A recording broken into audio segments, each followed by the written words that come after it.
Amigos, ¿cómo están? Bienvenidos hoy a Checos Friends y tengo la presencia de una guerrera, una mujeraza, una super mujer, de verdad. Y quiero agradecerle esta entrevista a la señora, y lo digo no por el estado civil, sino porque es una señora en toda la extensión de la palabra, Patti Vaselis. Amiga, ¿cómo estás? Qué bonito, muchas gracias, Sergio, qué gusto estar aquí. Decías por la edad, así. No, me encanta porque fíjate que ya ahorita ya el señora ya no me pesa tanto como cuando Ajá. estaba chavita. Ya cuando estaba muy chavita y me decían señora, era como, espérense tantito. Pero ahorita ya me da mucha alegría porque digo, pues ya soy una señora, está bien dicho. ¿Cómo has estado? ¿Cómo va tu pandemia? Ay, bien, Sergio, con muchas emociones. Esta pandemia creo que a todos nos ha tenido en general como en una montaña rusa y nomás no se acaba la vuelta, ¿verdad? Nomás no para, pero bien, digo, hemos pasado de todo, hemos pasado momentos buenos de trabajo, momentos buenos, estables y de repente baja todo y bueno, lo peor fue que nos tocó, ¿no? Fuimos parte de la estadística COVID y ahí fue donde cambió totalmente ya toda la perspectiva de lo que estaba haciendo esta pandemia y hoy fue terrible, pero ahorita ya estamos bien, ya estamos recuperados y viendo a ver cuándo se acaba, Sí, porque no ya, se acaba. ojalá que ya sea pronto. ¿Te Ay, parece sí. que comencemos desde el principio? Lo que tú me digas, mi Sergio, lo que usted me Gracias. diga. ¿Cuál es tu nombre completo? Ok, mi nombre completo es Patricia Eugenia Baselis González. O sea que entonces el Baselis sí es real, no es artístico. No, así se apellidaba mi papá y así se apellida toda la familia de mi papá. Y González por parte de mi mamá, que originalmente yo sería Solorio porque el verdadero papá de mi mamá se apellidaba Solorio, pero fue adoptada por el esposo de mi abuela, que le puso González y por eso soy González. Perfectamente. ¿Cuántos hermanos tienes? Fuimos 11 hermanos, obviamente todos en diferentes etapas de mi papá, todos por parte de mi papá. Y las últimas hijas de mi papá somos mi hermana y yo, con mi mamá, vaya, fue su último matrimonio de veintitantos años. Y todos los demás, medios hermanos, que no me gusta decirlos así, porque todos son mis hermanos, por igual. ¿Y todavía vive tu papá y tu mamá? No, ya fallecieron, Ok. ya fallecieron ambos. ¿Qué día nace? ¿Se puede saber? ¿Día y año? Claro que sí, nazco un jueves. Ay, no es cierto. 1 de septiembre de 1971. Ok, entonces eres Virgo. Exactamente, ¿Y Virgo, porque cómo te Virgen ya defines? no. Sí te defines esas Virgos como controladoras, perfeccionistas, súper puntuales, todo eso. Sí, creo que soy muy Virgo, de hecho. No soy, fíjate que controladora no me gusta, de hecho soy muy penosa. Soy controladora de mis propias cosas, pero soy ordenadísima, como no tienes una idea. Tengo mi closet ordenado así, ya sabes, por colores, por todo, cajas, cajitas, todo ordenado. Sí, soy muy obsesiva del trabajo, entonces sí, soy muy, te digo que Virgo, porque Virgen ya no. ¿Desde hace cuánto? Uy, mira, pues fíjate que sigamos con las preguntas. Oye, ¿de dónde eres? Yo soy en Ciudad de México, nací en Ciudad de México, en la mera colonia San Rafael. Ok. Y ahí hiciste, entiendo que la niñez fue en México, tu Sí, infancia fue en México. toda mi niñez, toda mi infancia fue en Ciudad de México y repartida un poquito en mi familia en Mérida, porque viajábamos 1 o 2 veces a Mérida, porque toda la familia de mi papá es de Mérida. Entonces viajábamos a Mérida y a Cozumel y luego ya otra vez a México. Entonces estábamos ahí divididos, pero la mayor parte del tiempo pues era Ciudad de México. ¿Me puedes platicar un poquito cómo fue tu infancia? Ay, pues fíjate que fue divertida en algún momento, tuvo de todo también mi infancia. Tuvo momentos bonitos, momentos complicados. Yo era muy rara, muy rarona, era como muy ermitaña. Y esto era porque mi hermana me llevaba muchos años, me llevaba 5 años, entonces yo no tenía con quién jugar prácticamente. Entonces me acostumbré como dicen a Julia, a juntarme yo sola. Pero fue lindo porque teníamos una familia muy grande por parte de mi mamá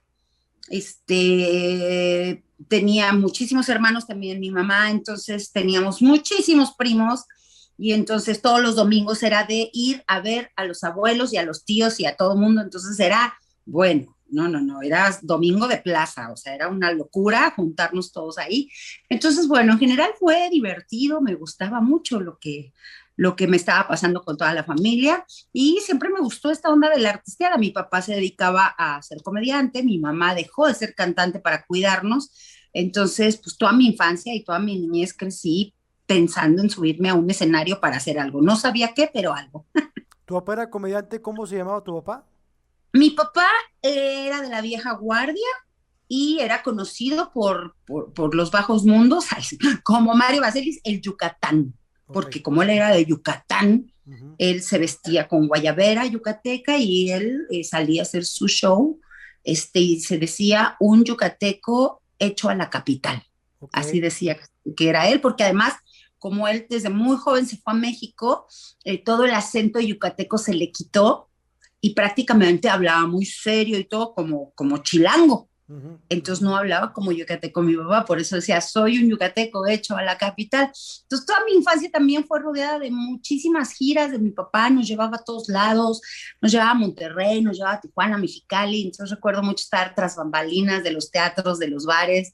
Esa parte era padrísima, esa parte fue la que más me gustó. ¿Haces primaria en México? Sí, toda mi primaria, kinder, primaria, secundaria, todo, carrera, todo en Ciudad de México. O sea, fue primaria, secundaria. ¿En qué secundaria estuviste? Estuve, bueno, fueron todas de gobierno, desde Ujú. el kinder. Ok. Desde el kinder, todas de gobierno, y la secundaria era la secundaria técnica número 36, Ingeniero Manuel Moreno Torres, porque una secundaria de gobierno se presume por un nombre de alguien muy chingón que no conocemos quién es, pero que tiene un nombre así muy célebre, ¿no? Oye, y estuviste en secundaria técnica y es que yo también estuve y yo estaba en dibujo industrial. O sea, era la Ajá, materia como claro. optativa. ¿Tú qué tenías? Yo tenía, obviamente, secretariado, Sergio. Secretariado, ¿verdad? Obviamente, taquimecanografía. Ok. Los hombres ahorita, los hombres y las mujeres que no son de nuestra época, se les está explotando la cabeza, así de taquimeca, qué. Sí. Sí, yo me acuerdo Sí, que nos secretario enseñaron a era escribir. que les tapaban las teclas y era así como por puro, pues no sé si memoria muscular para poder escribir, ¿no? Sí, te tenías que aprender las letras, las filas, todas las letras por posición de tus dedos. Ujú, Como ahora en la computadora, ujú. Se me hace que se nos fue un poquito, se congeló. el cubreteclado, para que pudieras, la intención del cubreteclado era que Ya. pudieras transcribir lo que estabas leyendo mientras escribías, entonces tenías que hacer esto y no, bueno, yo era profesional, o sea, yo de concurso, mi querido Sergio. ¿Y trabajaste de secretaria o nunca?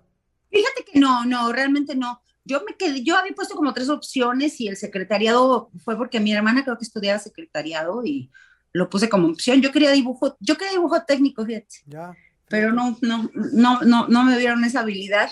Y no, pero me sirvió porque toda la vida estudié yo programación y computación, entonces, pues me sirvió mucho. Ya. Por Entonces, lo menos escribía rápido. secundaria técnica 36, luego te vas a la Exactamente. prepa de la UNAM también.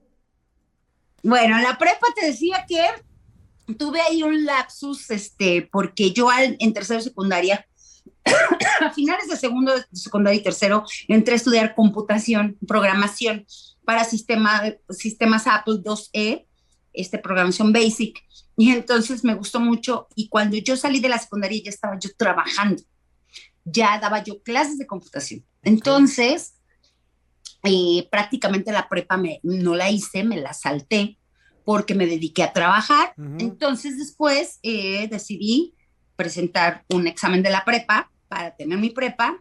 Entonces la hice prácticamente abierta y ya después me metí a estudiar administración de empresas turísticas, que me da mucha pena. Sí existe esa carrera, gente, no la estudian, no la estudian. Pero ¿por qué, Patricia? Si yo iba a estudiar eso, a mí me hubiera gustado estudiar eso. ¿Qué, turismo? Sí, digo, como que me va la atención así, trabajar en hoteles y eso. ¿A ti por qué O sea, no? es que sí.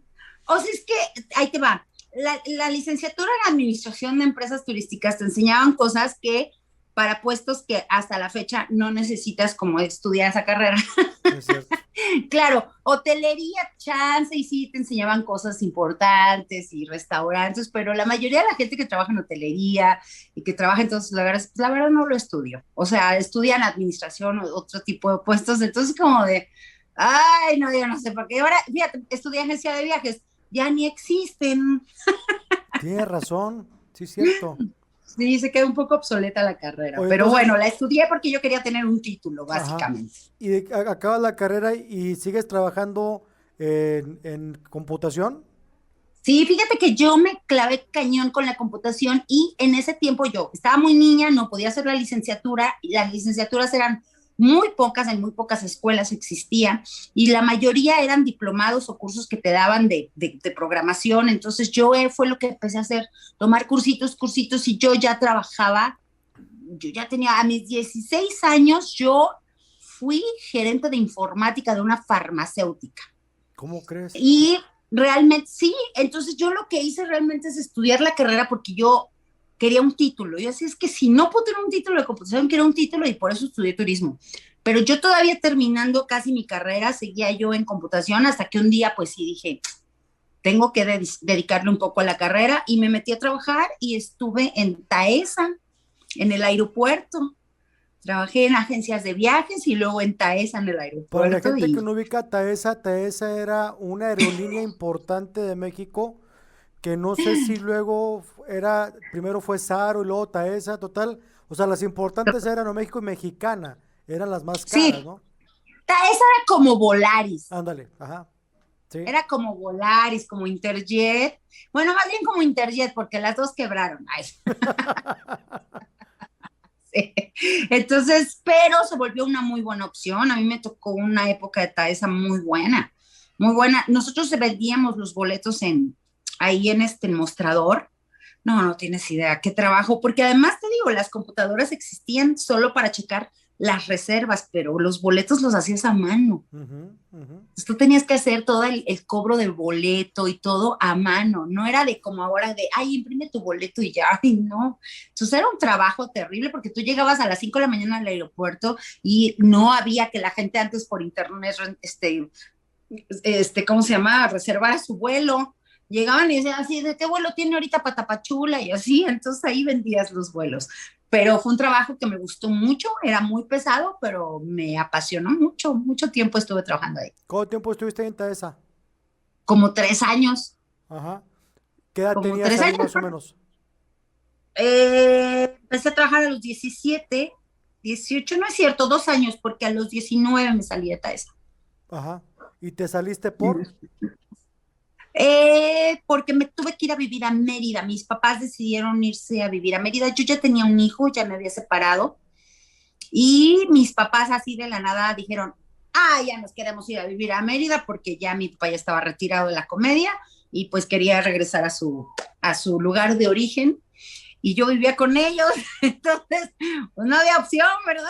Era así de, pues a Mérida, y bueno, pues me tuve que ir y pedí mi cambio de Taesa a Mérida, pero no liberaron la plaza y pues nunca pude regresar a Taesa. Bueno, platícanos esa historia. ¿Cómo se da lo de tu bebé, de tu hijo? Bueno, yo empecé una relación muy, muy joven con mi primer matrimonio. Soy divorciada. Y de muchos años tenemos una relación y justo cuando estamos terminando bueno, no justo después de terminar la carrera y todo, bueno, pues me embarazo en una situación que no era tan esperada, pero bueno, bien recibida.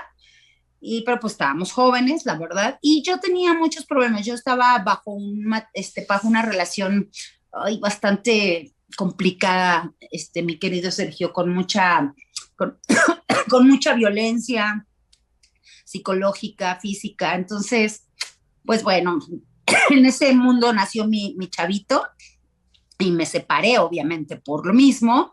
Y entonces yo, trabajaba primero cuando yo me salí, antes de trabajar en Taesa, yo fui maestra de agencia de viajes en una universidad y daba clases de turismo. Entonces, bueno, pues ahí yo tenía a mi hijo en la guardería y yo, ahí prácticamente lo mantenía y ya me había yo separado y ahí conozco a mi actual esposo. Dando clases de turismo, ahí conozco a Carlos, que también él era profesor de Derecho, porque él es abogado, entonces ahí lo conozco, ahí medio empezamos a coquetear. Y justo cuando yo entro a Taesa y pasa esto de lo de mis papás, yo tenía ya una relación con Carlos, pero él estaba terminando la carrera, entonces, bueno, fue un poquito complicado, pero él conoció a mi hijo cuando tenía un añito de edad y bueno, pues desde ahí se volvió su papá Para hasta la nomás fecha. entenderlo, ¿tú tenías qué edad cuando empiezas con el papá de tu hijo? Con el papá de mi hijo yo tenía, yo empecé como a los 14 O años, sea, muy bien chavita. chavita. ¿Y te Sí, embarazas a qué bien. edad? Hasta los 19, Ujú, 5 años después. ujú. 5 años después me embarazo y ay, fue así de no puede ser, pero bueno, ya estábamos muy mal y sí nos casamos, solo por el civil. Y bueno, nació mi hijo y mi hijo como que potencializó la situación de que existiera mi hijo, potencializó la situación de violencia y entonces se pusieron las cosas muy feas y es cuando logró separarme, ¿Nos puedes con muchos platicar problemas. qué vivías? O sea, esta pregunta no es por morbo, sino para No, no, no. que las mujeres, así como tú, chavitas, que estén en una situación, trates de aconsejarlas que no vivan lo que tú viviste. Me encanta que me digas eso porque es muy importante cuando uno está bajo una relación con violencia, no te das cuenta, no lo percibes. Yo obviamente fui una niña un poco abandonada en el sentido de que mi papá todo el tiempo se iba a trabajar, o sea, mi papá era un papá inexistente, artista. Entonces mi mamá pues nos cuidaba, pero pues estábamos solitas, ¿sabes? Entonces yo creo que de alguna manera, por supuesto que yo me sentía como un poco rechazada en ese aspecto y pues claro, yo creo que yo buscaba amor paternal, entonces para mí era como de, ay, bueno, sí me maltrata, pero es porque me quiere. O sea, te venden mucho eso, es que te lo digo porque te quiero. Y entonces no te das cuenta que estás en una relación de violencia, porque más que física es psicológica. Y la violencia psicológica va mucho de eso. Se aprovechan mucho de tu apego, ¿no? De tu necesidad de compañía. Entonces, cuando te ven en esa necesidad es cuando más aprovechan la situación para inyectarte inseguridades, para hacerte sentir limitada. Obviamente te sienten de su propiedad y eso podría ser un halago, Sergio. Las chicas lo podrían confundir con un halago de, ay, no, es que él dice que yo, o no, es bien celoso, ¿eh? O sea, yo soy de él, no puedo voltear a ver a nadie más y podría ser un halago y no, realmente es una situación de opresión, ¿no? Está sometida y obviamente a mi edad, pues mucho menos me iba yo a dar cuenta, ¿no? Entonces, muchos años me hizo creer, pues, que yo no era bonita, que yo era muy fea, que yo era muy flaca, que prácticamente que me estaba haciendo el favor de estar conmigo y yo lo compré. Yo lo compré porque yo decía, pues sí, claro, pues sí, es que quién más me va a querer, ¿no? Y entonces todo eso lo empiezas a comprender después con los años y es duro porque me costó mucho trabajo. O sea, de hecho él me decía que me iba a dejar y bueno, yo me quería suicidar. O sea, yo era de, no, por favor, no me dejes. Ahora sí que pégame, pero no me dejes, ¿no? Y entonces, bueno, pues eso se volvió en un infierno y afortunadamente mi hijo, la llegada de mi adorada criatura, me hizo como entender muchas cosas, trabajar desde muy joven, mantenerme desde muy joven me hizo entender como muchísimas cosas que estaba yo pasando y que dije, no, esto no está bien, esto no está chido, no quiero vivir así, ¿no? Entonces, con mucho trabajo decido, después de que me había prácticamente secuestrado a mi hijo, me dejó encerrada unos días en el hogar que habitábamos por un pleito, me dejó ahí golpeada, encerrada, se llevó a mi hijo 2 días y nadie me encontraba, entonces a partir de ahí reaccioné, me pude liberar pude rescatar a mi hijo y dije, esto no vuelve a pasar, ¿no? Y a partir de ahí, empecé a pelear mucho en una época, además, Sergio, era en 1991, 1992, cuando todavía el estigma de ser madre soltera era súper señalado. O sea, todo el mundo me decía, pero ¿qué vas a hacer tú sola con el niño?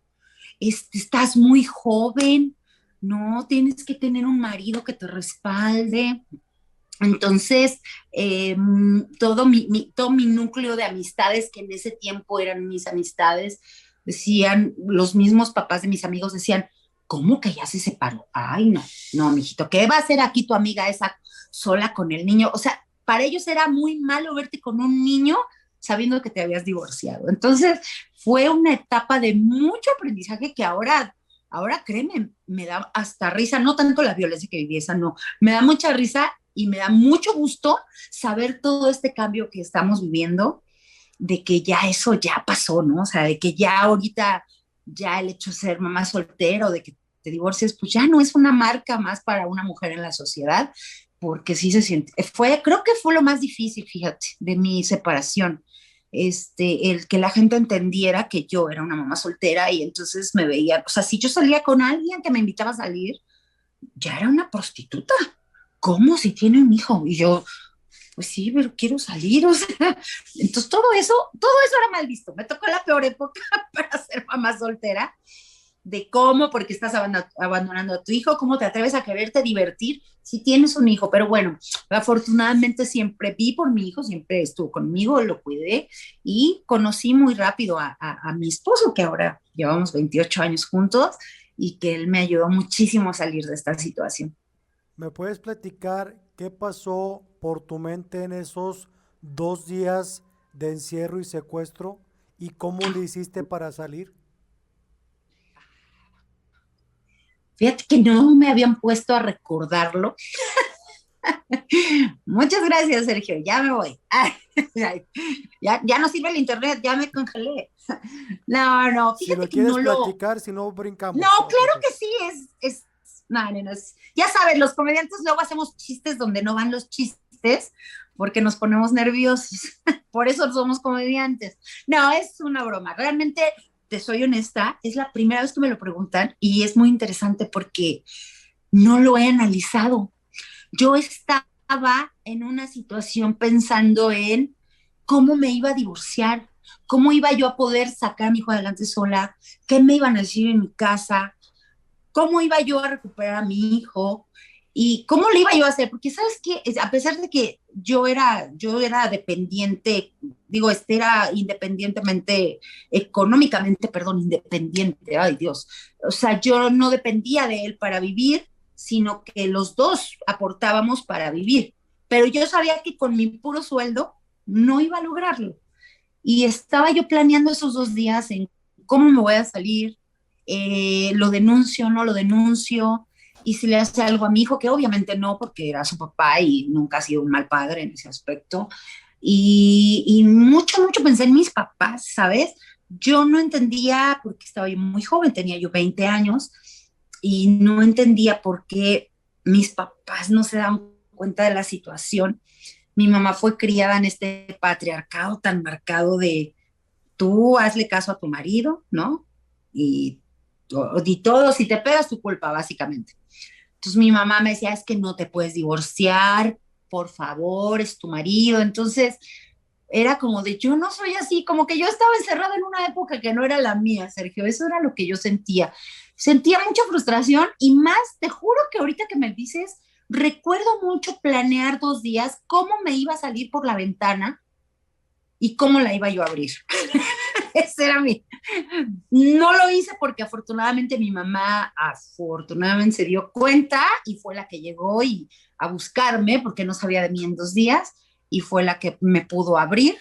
Pero bueno, yo ya me hacía, ya sabes, saliéndome por una ventana, gritando, pero la misma pena me daba, me tenía ahí como calladita, ¿no? De no gritar, de no pelear, que si eso me hubiera pasado ahorita, cállate, tumbo la puerta a golpes. Entonces sí, creo que eso era lo que me pasaba por la cabeza. Y luego, ¿cómo recuperas a tu hijo? Bueno, no, afortunadamente mi mamá intervino, entonces mi mamá ya fue a casa de la familia de esta persona y le dijo, oye, encontré a mi hija en estas condiciones, por favor devuélvenos al niño. Afortunadamente todos reaccionaron y a mi hijo me lo devuelven y ya no. En ese aspecto no pasó nada, me quedé un tiempo en el departamento yo solita, pero pues sí, efectivamente no me alcanzaba para pagar todo sola, entonces me tuve que regresar a casa de mis papás. Y eso sí también fue muy doloroso, ¿sabes? Porque yo quería como demostrarle a todo el mundo que yo podía hacer las cosas sola, pero pues ni modo. Regresé un poco de hija de familia y entonces es difícil porque pues regresas prácticamente como una niña con un niño, entonces los dos nos volvemos hijos de familia y entonces sí es una situación bien complicada, ¿no? Con tu papá, Pero sí, ahorita comentaste que tu papá, o sea, más bien tú te sentiste abandonada por el trabajo de tu papá. Por un lado le agradeces el ser comediante por el ejemplo, pero por el otro lado, sí, en algún tiempo de tu vida hubo un reclamo de decir, ¿por qué me abandonaste? fíjate que no, nunca o sea, me dolía. ¿Sabes qué me dolía mucho? No tener al papá que estuviera en los festivales, no tener al papá que llegaba de trabajar. A mí me daba mucha envidia ir a casa de mis amigos y que se sentaran a comer y que llegara el papá con su portafolio y su corbata y comiera con ellos. Y yo decía, ay, no, esto está bien padre, ¿no? Pero te voy a ser honesta, Sergio, yo iba cuando podíamos irlo a ver trabajar. Yo desde muy chiquita nos llevaron a muchos lugares, a muchos teatros, a muchos bares. De hecho, allá en Monterrey trabajamos mucho porque tu paisana María Eugenia Llamas, la Tucita en paz descanse, Ujú. es mi madrina bautizo. ¿Cómo Y ella y crees? mi papá eran muy, o se querían mucho, eran compadres. Ella y su esposo, que se me olvidó el nombre ahorita, Rómulo Lozano. eran mis padrinos de bautizo. Ah, él. Entonces Rómulo. eran mis padrinos. Entonces mi papá iba mucho allá, inauguraron un teatro entre los cuatro, íbamos mucho a Monterrey y yo veía a mi papá en el escenario, Sergio, y yo decía, bueno, era mi ídolo, no, para mí no había mejor comediante. Yo ni entendía lo que decía, ¿eh? Pero ver cómo le aplaudía a la gente y todo, yo decía, él es mi jefe, ¿no? Entonces, creo que mi cabecita entendió que ese era mi papá y lo asimilé, pero pues sí te dolía esa parte de abandono, pero no, nunca, creo que nunca tampoco no siento ni siquiera tantito rencor por eso, ¿no?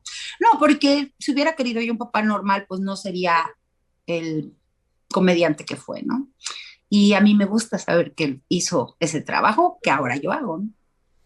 Ahora, tu encuentro con Carlos, que es tu actual marido, si estoy bien, Sí, no, los dos se llaman Carlos. puta, ok, ok, Es que mira, yo no quería equivocarme.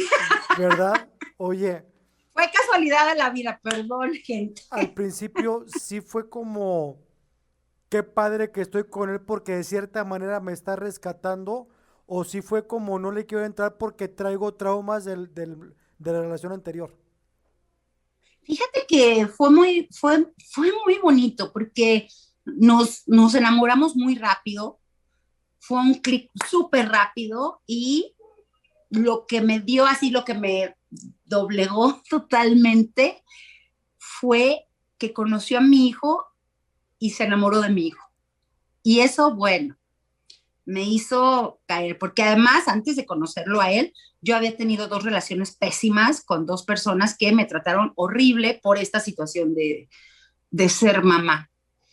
Y entonces yo con Carlos sí fui súper medida, sí tenía mucho miedo, Sergio, porque algo que yo me había prohibido todos estos años, mi ex esposo, fue no juntarme con nadie, no hablar con nadie. Yo no podía salir de mi casa sin su permiso. Yo no me podía poner una falda porque me decía, tienes las piernas horribles, no enseñes las piernas, por favor, porque das pena. Y entonces yo no podía, mi físico era una inseguridad y no podía yo hablarme con mis amigos porque era de, no puedes hablar con nadie, ¿sabes? Y entonces cuando me caí el 20 muchas cosas y conozco a Carlos, dije, sí quiero, pero ya no quiero pasar por esto. O sea, ya no quiero ser esa persona. Yo no quiero un papá, yo quiero una pareja, ¿no? y creo que Carlos entendió muy bien la mecánica y entonces fue muy chido porque él vio mi miedo, obviamente él vio de lo que yo venía, venía, de hecho Carlitos me conoció, te lo platico rápido, esto ya lo había platicado solamente en un podcast, justo cuando yo llego a casa de mis papás, mi papá me corre en la casa porque yo salí en la noche con un tipo que me invitó a salir y entonces dejé a mi hijo en la cuna, se lo encargué a mi mamá y se enojaron porque llegué a las 2 de la mañana. Y mi papá me corrió de la casa. O sea, me dijo, no, aquí no te vamos a estar solapando tus cosas y no sé qué. Y me corrió y estuve 2 días sin tener a dónde ir, con mi hijo en brazos.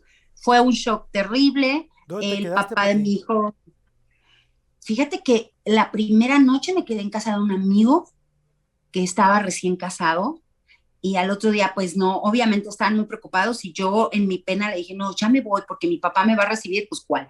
Y en la segunda noche en casa de una amiga, de una muy buena amiga que tenía yo, pero estaba hasta Villacuapa. Pero yo nada más llegaba a dormir y ya, ay, perdón, es que fíjate que tengo pero no les dije que me habían corrido porque me daba mucha pena. Entonces, bueno, mi papá me medio disculpó, me recibieron otra vez en mi casa y el papá de mi hijo me había robado todos los muebles que tenía yo del departamento, se llevó todo y me dejó con un montón de deudas, entonces se me juntó todo, la verdad, Sergio, y pues tuve un intento de suicidio esa tercera noche que yo regresé, y bueno, pues creo que ahí fue como el parteaguas de toda mi vida, de lo que fui y de lo que soy ahora, ¿Qué intentaste hacer en contra porque tuya, Pati?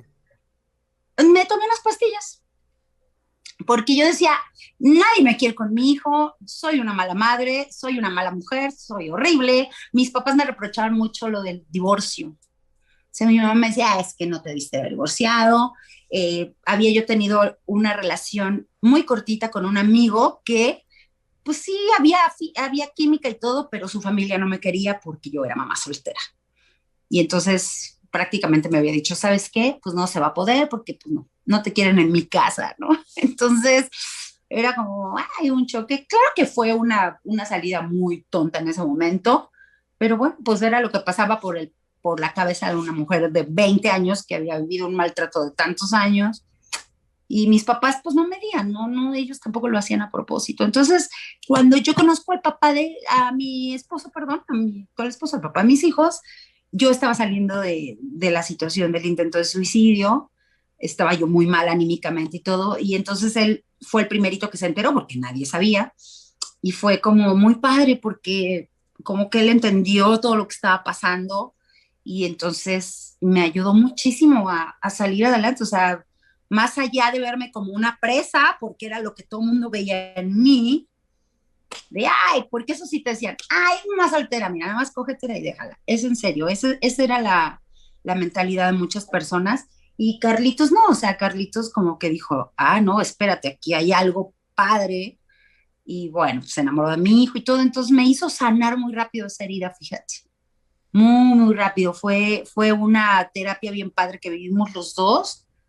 Y también fue difícil porque sus papás obviamente no me querían porque le pasó lo mismo que a todos de cómo mi hijito con una mujer, con un hijo y además Carlos era el mayor, era el que estaba terminando su carrera de abogado y era de cómo crees con una mujer divorciada. Entonces, muchos años tuvimos que ir en contra de lo que sus papás querían y fue complicado, pero siempre me dio mi lugar, siempre me defendió, entonces eso lo hizo un poquito más fácil. En este intento de las pastillas, ¿quién te salvó? Mi mamá se dio cuenta porque no desperté. Al otro día yo no desperté, entonces mi mamá se dio cuenta, no me levanté para ir a trabajar y bueno, pues llamaron a una ambulancia. Estuve hospitalizada 2 días, creo, porque lo más increíble es que mi mamá tomaba antidepresivos y fue lo que yo me tomé, todos sus antidepresivos. Entonces lo que pasó con esos antidepresivos es que te inducen pues, a un pequeño coma, ¿sabes? Entonces estuve 2 días hospitalizada y me tuvieron que limpiar todo el estómago. Y afortunadamente mi mamá se dio cuenta porque te digo, no me había yo levantado y pues sí, para mi mamá pues también fue un shock y una decepción terrible.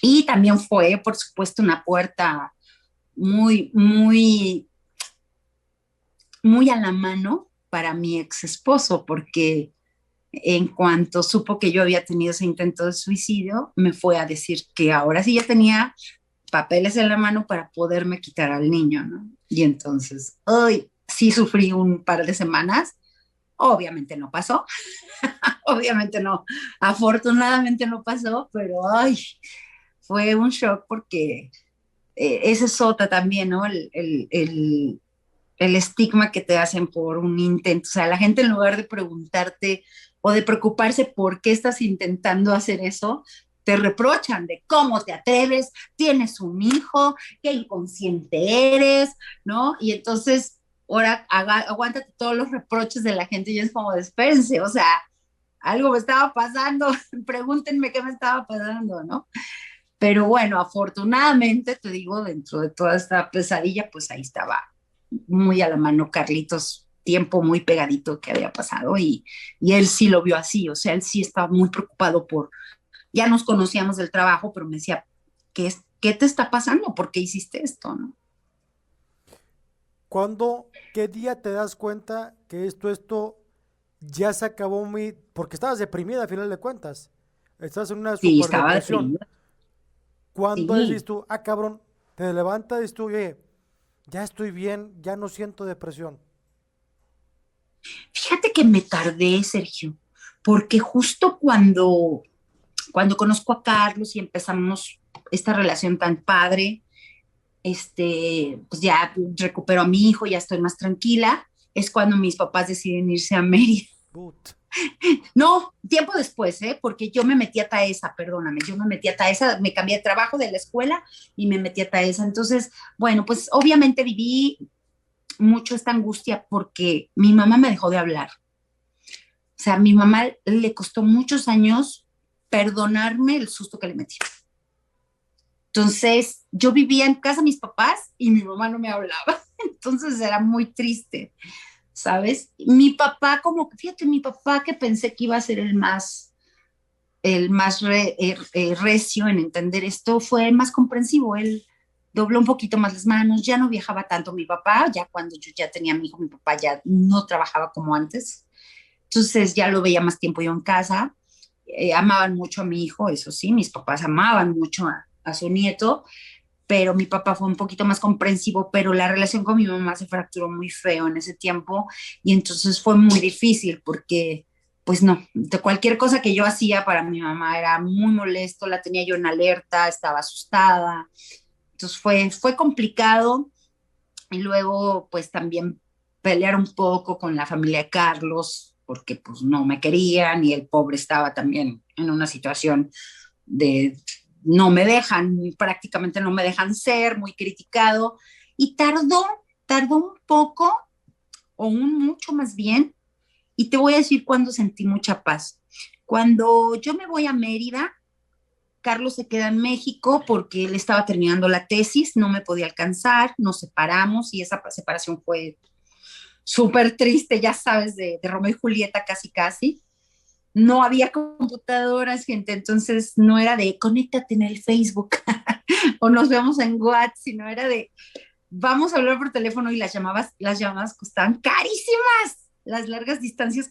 Entonces no podíamos hablar, nos teníamos que cartear y las cartas nos llegaban cada 15 días. No, no, todo un drama. Entonces yo consigo trabajo en Mérida, y después de mucho tiempo Carlos por fin llega a Mérida, obviamente deja a sus papás y digo que los deja porque él vivía con ellos y pues fue muy doloroso para los papás de ya me voy con ella y todos, no, ¿cómo te vas con ella? Entonces, Carlos llega a Mérida y en esa época nos va muy mal. Carlos no encontraba trabajo, la estábamos pasando muy mal. Carlitos se regresa a México y estuvo como un año allá conmigo en Mérida y obviamente me entero que estoy embarazada, ¿verdad? Entonces Carlitos se regresa a México y me dice, déjame ir a México, voy a conseguir trabajo, voy a conseguir donde llegues.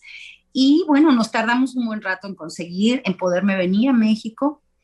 Entonces, cuando yo logro venirme a México a que nazca mi hijo, eh, nos tenemos que quedar en casa de sus papás porque el departamento que queríamos rentar no lo daban, una historia ahí toda chistosa.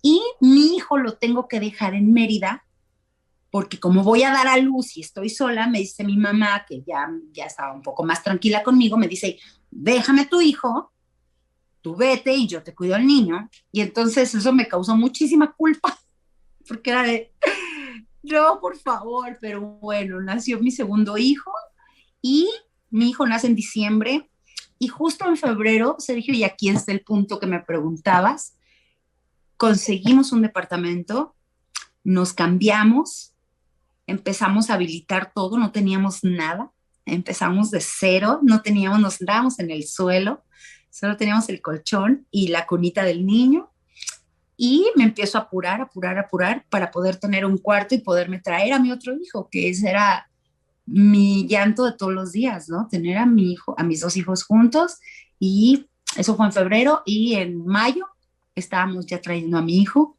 y en ese momento, de verdad en ese momento empecé a sentir paz.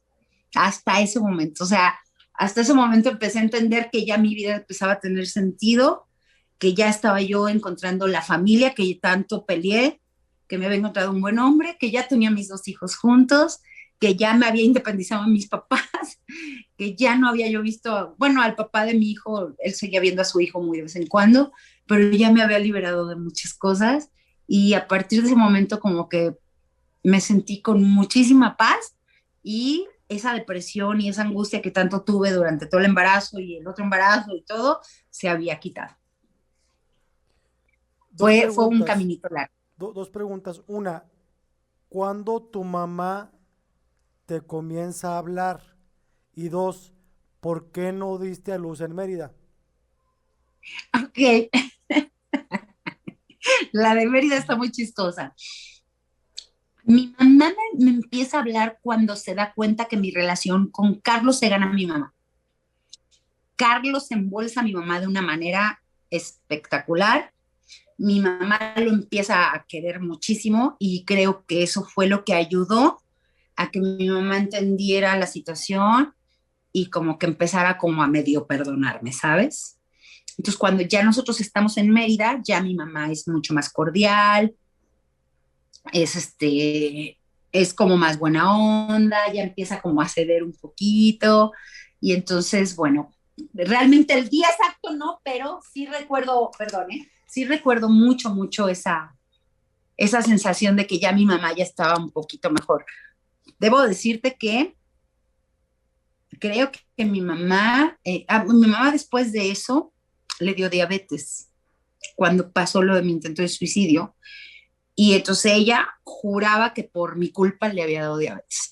Entonces, mi mamá yo creo que le costó mucho trabajo, no sé si me perdonó, pero le costó mucho, mucho trabajo, eh, no sé, sentirse, pues no que me perdonara, pero sí que entendiera que no era mi culpa que tuviera diabetes. O sea, después de muchos años me dijeron, no, mi amor, la diabetes ya le iba a dar. Tal vez el susto se la detonó, pero tú no tienes la culpa. Entonces yo muchos años me sentí culpable por la diabetes de mi mamá y pues nunca pudimos como reconciliar ese punto. Pero pese a que estaba muy recia y todo, con Carlitos pues sí, mejoraron las cosas y gracias a Carlitos la verdad es que mi mamá cambió totalmente. ¿Y por qué no me vivió en Mérida? Porque ya había yo pactado, yo estaba aquí en México y yo le dije a Carlos, ¿sabes qué? Me voy. Y Rodrigo nacía en enero, lo teníamos pronosticado para enero, entonces yo dije, no, me alivio en Mérida con mi familia, con mi mamá, con mi hijo allá y todo, y entonces Carlos, sí, ok, y bueno, me tenía yo que ir un 24 de diciembre a Mérida y yo le dije a Carlitos, bueno, va, me voy en la mañana y ya cuando nazca el niño tú me alcanzas, porque él ya estaba trabajando. Y bueno, pues el 24 de diciembre, que ya casi íbamos al aeropuerto, pues vinieron las contracciones, ¿verdad? ¿Cómo crees? Mi hijo nace el 24 de diciembre como diciendo, no, yo No. quiero nacer en México y no pude tomar ese avión, mi hijo se adelantó casi 3 semanas del parto y pues por eso no me pude ir. Y en esta historia, Entonces, ¿cuándo te casas con Carlos? bueno, te vas a sorprender, pero Carlos y yo nos acabamos de casar apenas hace 4 años. Qué chingón, qué bien. No, qué bien, porque habla Y de un solo gran por amor. O sea, no había hasta hace 4 años ninguna obligación más que moral. O sea, había solamente enamoramiento. Eso es lo más chingón. Felicidades, para ti no sabía. fíjate, Sergio, que cuando Carlitos y yo empezamos a estar juntos, siempre nos hacíamos la ilusión de que íbamos a tener una gran boda y siempre dijimos, no, vas a ver, nos vamos a casar, pero pues llegaron los hijos, llegaron como otras prioridades y nos quedamos, no te miento, planeamos 3 bodas. En esas 3 bodas hubo apartado de misa, apartado de vestido y por alguna razón, principalmente económica, no podíamos redondearla. Entonces quedaron 3 vestidos de novia, Put. 3 misas que nunca pasaron. Entonces ya como para la cuarta dijimos, ya, ya, ya. Y entonces ya dejó de ser prioridad y ya dejamos de pensar en eso. Y justo hace 4 años, casi 5 años, tengo que sacar la visa, me invitan a hacer un especial en Estados Unidos y no tengo visa. Y me dicen, cosa que es mentira, no hagan eso, gente, ¿eh? Pero me dicen, es que si te casas, si llevas tu acta de matrimonio, te la dan más fácil. Y me dice Carlos, pues mira, vamos a casarnos, total. Y entonces así, justo en abril, vamos a cumplir 5 años de que me dijo, pues mira, vamos a organizar algo sencillito. Y aquí en Querétaro nos casamos con Bubu Romo y todos los comediantes de aquí de Querétaro. Y fue un momento muy bonito porque lo estábamos haciendo como para el trámite de la visa y realmente terminó siendo algo como que dijimos, wow, qué padre que lo pudimos hacer, porque no nos habíamos casado y obviamente pues ya, pues la boda por la iglesia, esa ya no llegó. Y yo no me casé nunca por la iglesia. Oye, Pati, después, o sea, quiero entender que tendrías cuando tienes a tus hijos menos de 30 años. Estabas muy joven. Sí, mi última hija la tuve a los 26, ¿Cuándo mi te hija más haces en pequeñita. esta historia, cuándo decides hacerte comediante? Fíjate que bastante tarde, o sea, bastante tarde para mí, creo, porque considero que es algo que tenía que haber hecho hace muchos años. Toda la vida crecí con comediantes, crecí con la comedia, crecí con un papá comediante, y todo el mundo me decía es que eres muy chistosa, pero a mí, no sé por qué de chiquita, pero siempre la música era lo mío, ¿no? Yo decía, no, no, no, no, a mí la comedia no, yo soy cantante. Y yo quería ser Lucerito, Timbiriche, o sea, ese era mi sueño, pero siempre un escenario, eso sí.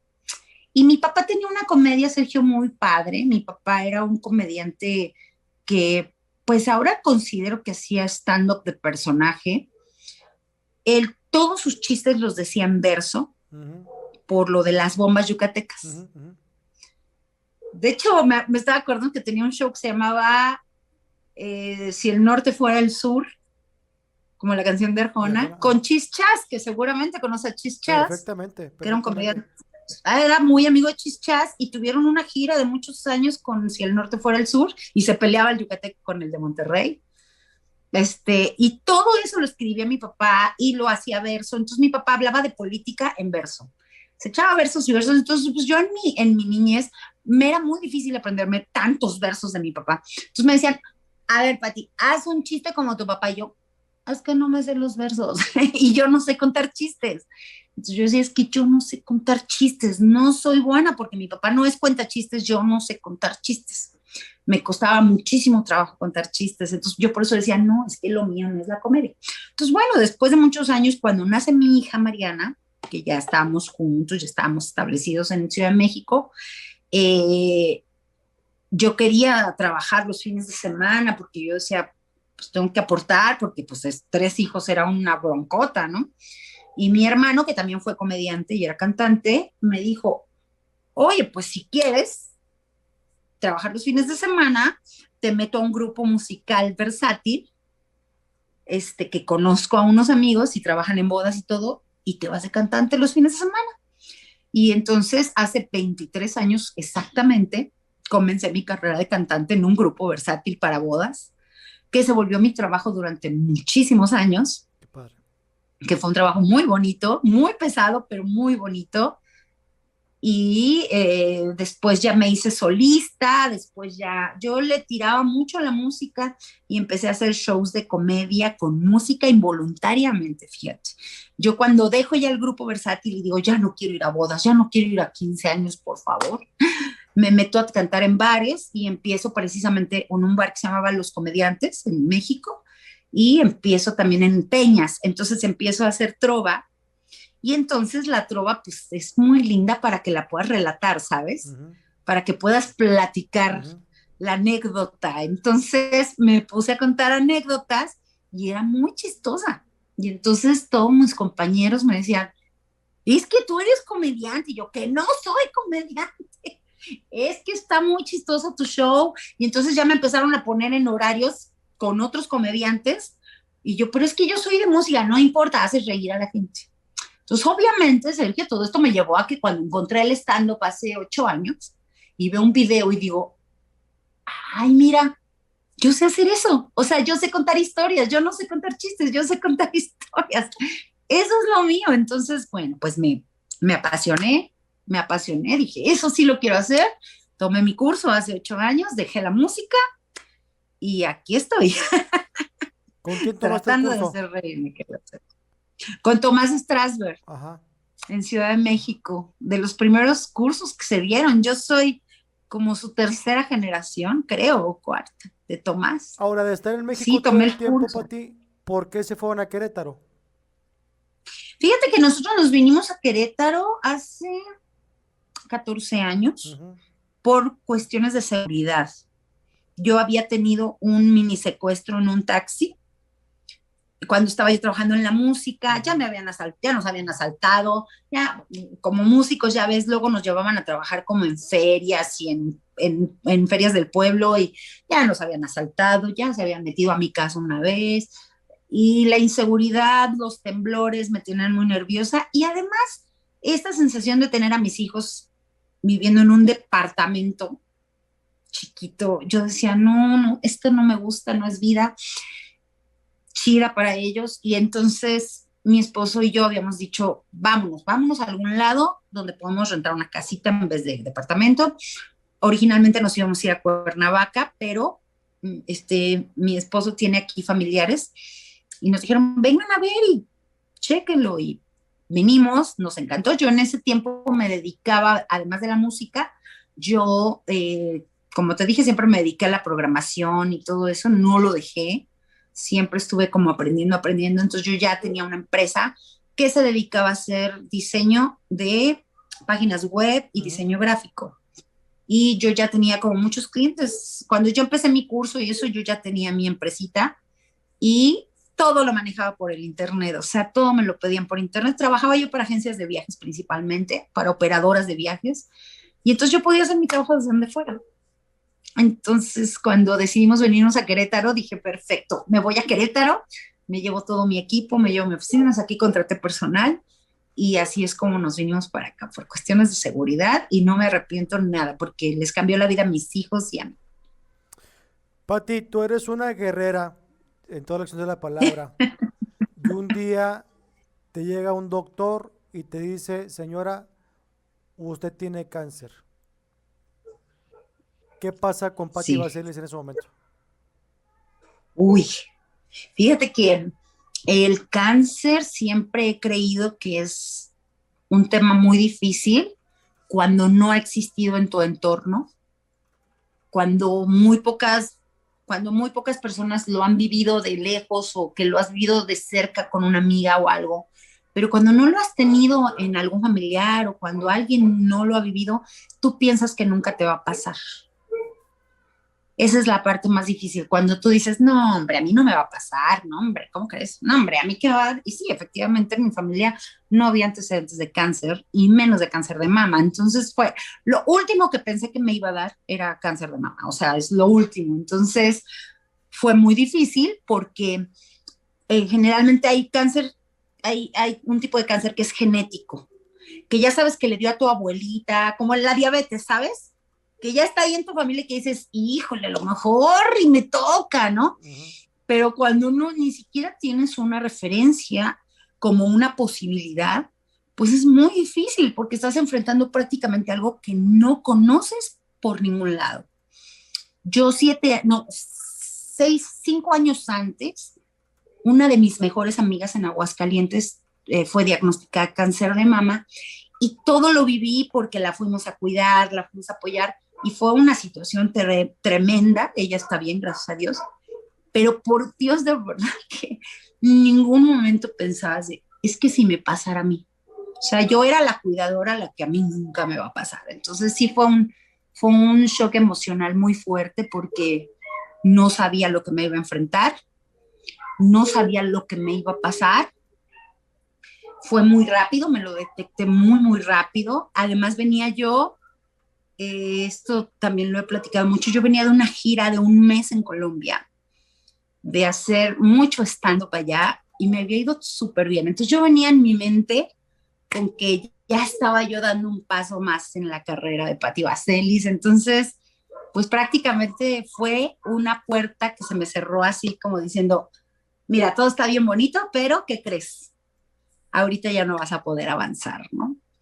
Y claro que lo primero que pensé es que me iba a pasar. No pensé en morirme en ese momento porque, o sea, sí lo piensas, sí dices, híjole, cáncer, ¿no? Pues ya valí, pero más allá de eso, mi miedo era todo lo que me podía yo perder si no tomaba yo las riendas de la enfermedad. O sea, yo decía, ¿qué tengo que hacer? ¿Qué hago? Díganme, ¿qué hago? ¿Qué hago? ¿Qué hay que hacer? O sea, ya, vamos a que se vaya, vámonos, ¿no? Ya hasta después empiezas a procesar un poco esto de, vaya, quimios, oh, Dios mío. Y ya después se empieza a procesar en que, pues sí, tu posibilidad de morirte empieza a crecer, ¿no? Pero de momento fue súper difícil porque sí fue como si me pusieran un stop, ¿sabes? Fue como si alguien llegara y me detuviera así con su mano y me dice, ahí te vas a quedar un ratito. Sí fue mucho miedo y fue mucha tristeza, mucha tristeza, porque yo decía, no, ahorita no, de veras, otro día con más calma, hoy no, por favor, pero pues no, no hay horario, no hay tiempo, no hay, pues no, no respeta nada el cáncer, ¿no? Ni clase social, nada, es una enfermedad que te da y, perdón, mis perritos están ladrando porque tocaron, una disculpa. ¿Qué pasa Entonces cuando, fue duro. qué pasa cuando a Patti Vaselis le dicen, señora, ya usted está curada de cáncer? Fíjate que me tardé mucho porque fueron muchos años de tratamiento, fueron casi 3 años, 2 años. Ay, no, se alargó mucho mi tratamiento y realmente no te lo dicen, fíjate. Déjame, te cuento, Sergio, que no sé si en otro cáncer es así, pero en el cáncer de mama no. O sea, no hay, si te tocas la campanita, o sea, si te dicen, ya se acabaron los tratamientos, ya no hay campanita, pero nunca te dicen, ya está libre de cáncer. El siguiente paso se llama remisión. Ujú. Y remisión es estar en pausa 5 años de tratamientos, solo tratamientos tomados para esperar que no regrese el cáncer.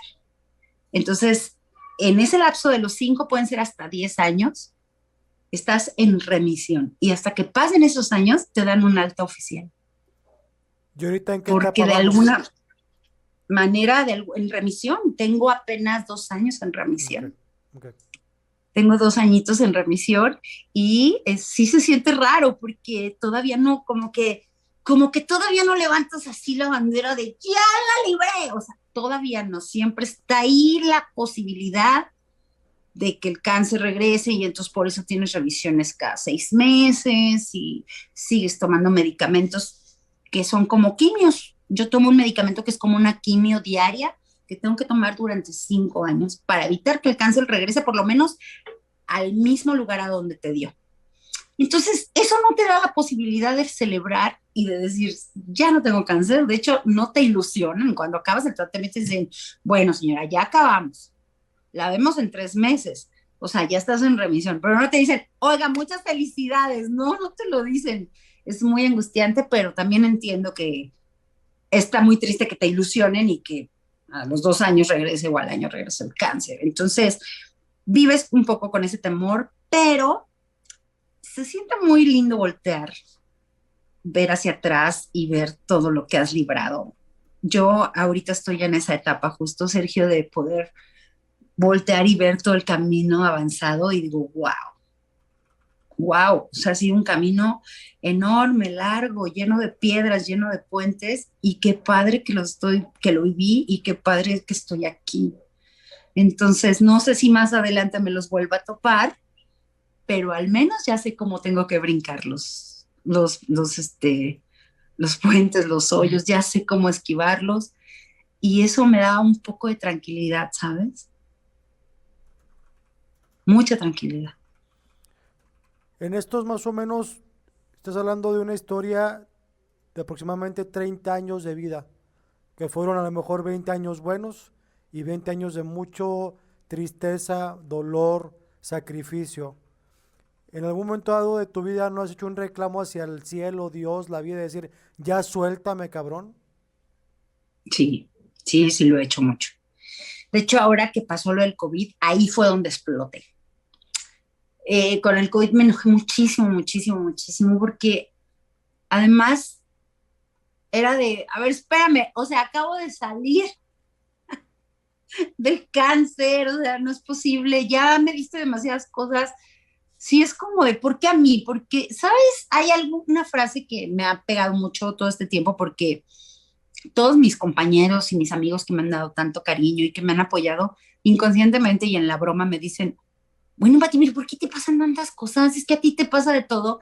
Y me da mucha frustración porque es, ¿en serio tú crees que yo salgo a la calle y digo, ay, a ver, mándame un cáncer, ¿no? O sea, o a ver, mándame COVID, venga, sigue. Lo único que yo quiero, y ahorita mucho más, es disfrutar. Ya dije, yo siento que ya pagué mis cuotas, ¿sabes? Y yo quiero tener todo mi tiempo y toda la energía para trabajar, para ser mucho más creativa, para seguir, obviamente, apoyando a mis hijos. O sea, y cuando me pasan estas cosas me da mucha frustración porque sí me pregunto y digo, ¿en serio por qué me está pasando? O sea, y luego te dicen, hazte una limpia.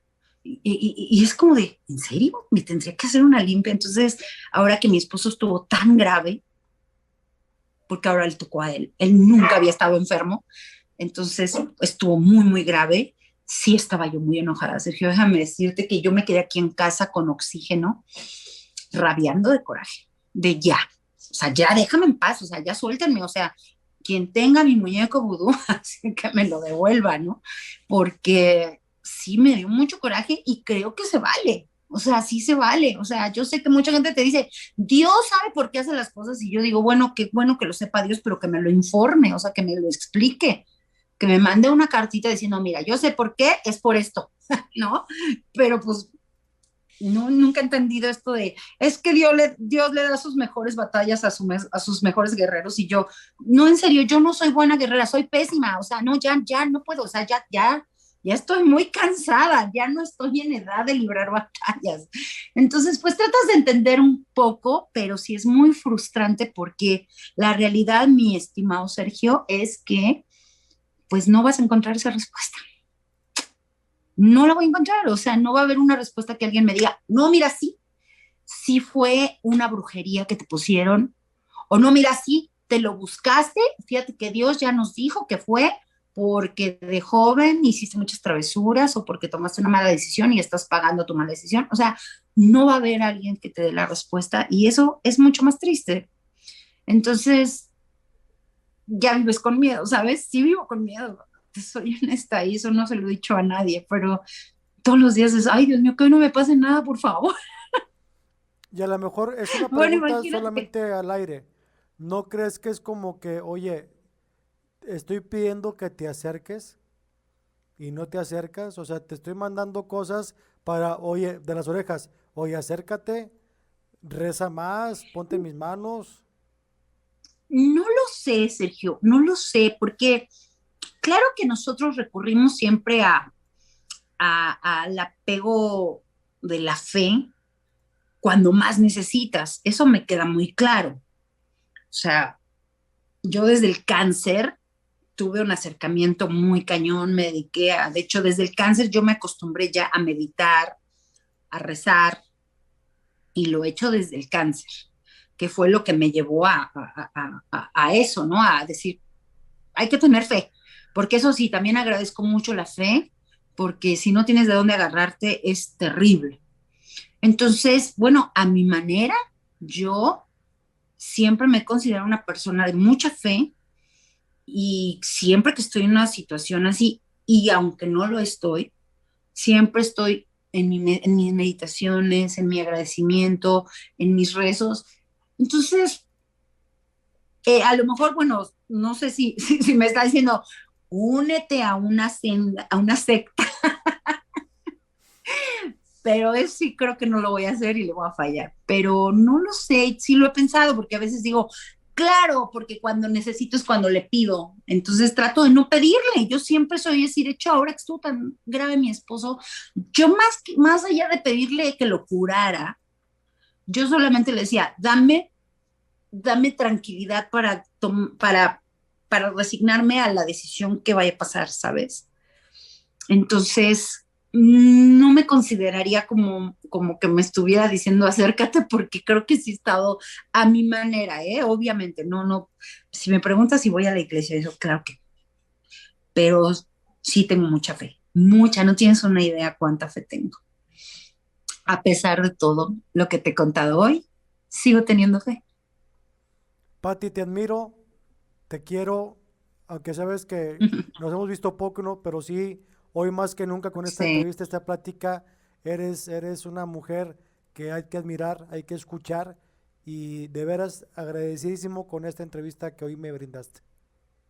No, hombre, Sergio, muchas gracias. La verdad es que sí me agarraste en curva con algunas preguntas, pero me parece muy padre porque siempre hay algo que aportar, siempre hay algo que no has contado en otro lado y eso está bien porque que sepa la gente que uno está aquí tratando de divertirlos y de entretenerlos y de hacer cosas, pero uno es un humano de carne y hueso y tiene sus desgracias y yo te agradezco mucho, mucho que me hayas tomado en cuenta, de verdad, muchas gracias. Espero pronto estar en Monterrey y poder verte.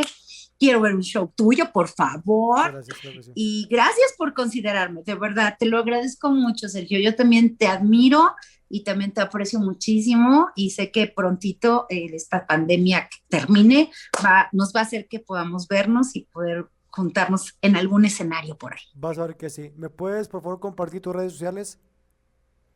Claro que sí, mira, estoy en mis redes sociales como @soytupemadre, ya las estoy empezando a cambiar como a Patti Vaselis, como está mi nombre, solo me falta Instagram, pero de momento todavía aparezco como @soytupemadre o Patti Vaselis, así búsquenme, estoy en Twitter, estoy en Facebook, estoy en Instagram y en mi canal, por supuesto, de Shishis para la banda Que no también, se olvida ahí me porque van a está, encontrar. que está a todo lo que da el canal y de veras qué gran programa. Yo lo acabo de ver y sí, me encantó ahí con Julia y con Patti. Gracias, Patti, te Sí, admiro y te mando un abrazo muy grande a ti y a toda muchas tu familia. gracias, Sergio. Muchas gracias y saludos a toda la gente que te sigue. Que Dios los bendiga y que tengan mucha fe y mucha salud. Gracias, Patti. Hasta siempre. Amigos, esto fue Checos Friends en la presencia de la señora Patti Vaselis. Cuídense mucho, gracias y hasta siempre.